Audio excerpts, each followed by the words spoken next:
بسم اللہ الرحمن الرحیم علمت نفس ما قدمت وأخرت۔ صحیح الجامع کی روایت ہے،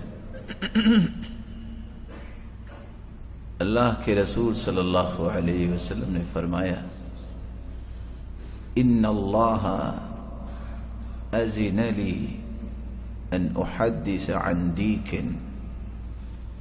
اللہ عز وجل نے مجھے اجازت دی کہ میں لوگوں کو اللہ کی مخلوق مرغے کے بارے میں بتاؤں۔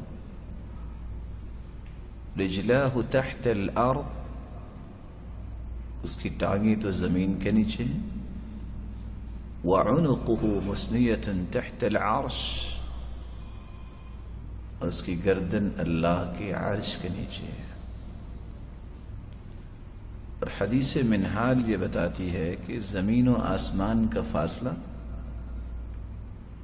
500 سال کا فاصلہ ہے۔ پھر پہلا آسمان ہے، اس کی تھکنس بھی 500 سال کی ہے، اور اس طرح یہ 7 آسمان ہیں، اور 7 آسمانوں کے اوپر بھی اللہ تعالیٰ نے ایک سمندر رکھا ہے جس کی گہرائی بھی 500 سال کی ہے۔ یہ اتنا بڑا جو اللہ حضرت جلال نے اپنے پیغمبر کی زبان سے معجزہ بیان کروایا ہے کہ اس مرغے کو اللہ نے پیدا کیا ہے جس کی ٹانگیں تو زمین میں ہیں اور اس کی گردن اللہ کے عرش کے نیچے ہے، اور وہ کہتا ہے سبحانک ما اعظم شانک، اللہ تو پاک ہے، تیری کیا ہی شانیں ہیں۔ تو اللہ حضرت جلال کی طرف سے جواب آتا ہے، لا يعلم من حلف بی کاذبا،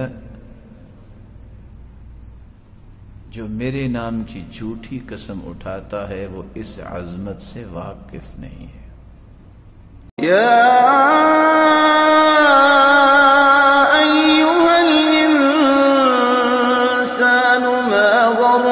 بربك الكريم